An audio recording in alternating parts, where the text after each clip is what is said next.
Saya Hakim R. Malam ini, cahaya itu membawa tawaran yang terdengar seperti mimpi setiap orang.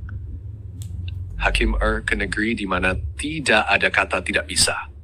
Maksudnya, semua orang bisa melakukan apapun. Bukan begitu, lihat sendiri. Babak 1, tiba di negeri tanpa tidak bisa. Saya tiba di tempat yang sangat energik. Semua orang terlihat sangat bersemangat. Saya mendengar percakapan di sekitar Orf. Orang 1 tuh, saya akan terbang tanpa sayap besok. Orang 2, hebat, pasti bisa. Orang 3, saya akan selesaikan 1000 halaman buku dalam 1 hari. Orang 4, semangat, kamu bisa. Hakim bingung. Ini semua terdengar tidak mungkin. Babak 2, mengamati hasilnya. Hari berikutnya, Hakim mencari orang yang bilang akan terbang menemukannya. Terluka, mencoba melompat dari atap. Orang 1 kesakitan. Saya gagal, tapi besok saya akan coba lagi. Terkejut, kamu terluka. Orang 1, tidak masalah, di sini kita tidak pernah bilang tidak bisa, kita hanya bilang belum berhasil. Hakim mencari yang lain, menemukan orang yang mau selesaikan 1000 halaman. Terlihat sangat lelah, mata merah. Orang 3 kelelahan. Saya hanya selesai 50 halaman, tapi saya akan terus mencoba. Babak 3, bertemu pemimpin. Hakim mencari penjelasan, bertemu pemimpin negeri. Pemimpinmu terlihat bingung. Ya, semua orang mencoba hal yang sepertinya tidak mungkin dan banyak yang terluka, kelelahan. Pemimpin tersenyum. Kamu melihat sisi gelap dari filosofi kami. Sisi gelap?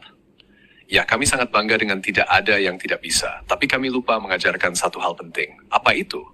Perbedaan antara optimisme dan realitas. Optimisme tanpa batas, tanpa kebijaksanaan menjadi delusi. Beberapa hal memang tidak bisa dilakukan dengan cara yang kita inginkan dan mengakui itu bukan kelemahan, itu kebijaksanaan. Keseimbangan yang dicari pemimpin. Kami menemukan generasi muda kami mengalami banyak kecelakaan, banyak kekecewaan, karena mereka percaya semua hal bisa dipaksakan dengan semangat saja. Hakim, jadi apa yang seharusnya diajarkan? Bukan tidak ada yang tidak bisa, tapi semua hal bisa dicoba, tapi hasilnya perlu diterima dengan bijak. Manusia terbang tanpa sayap, secara harfiah memang tidak bisa, tapi manusia bisa menciptakan pesawat yang adalah cara berbeda untuk mencapai tujuan yang sama. Bedanya, optimisme buta melompat dari atap.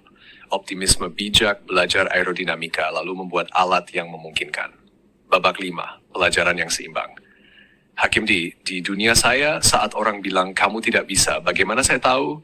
Itu pembatasan yang salah atau realitas yang perlu diterima. Pemimpin, pertanyaan yang sangat bijak. Tanya dirimu, apakah ada cara lain untuk mencapai tujuan ini, meski bukan cara yang saya bayangkan? Kalau ya, jangan terima tidak bisa, cari cara lain. Kalau setelah usaha sungguh-sungguh dan eksplorasi berbagai cara memang tidak ada jalan, maka terimalah dengan bijak dan alihkan energimu ke tempat lain yang lebih produktif. Kembali ke dunia nyata. Saya terbangun di kamar saya di Medan, dan saya merenung tentang channel saya. Saya tidak bisa memaksa semua orang untuk menonton, itu di luar kendali saya. Tapi saya bisa terus mencari cara yang lebih baik untuk menyampaikan pesan saya, terus belajar, terus mencoba dengan bijaksana, bukan dengan kenekatan buta. Pesan untuk penonton. Negeri tanpa tidak bisa mengajarkan kita pelajaran yang seimbang.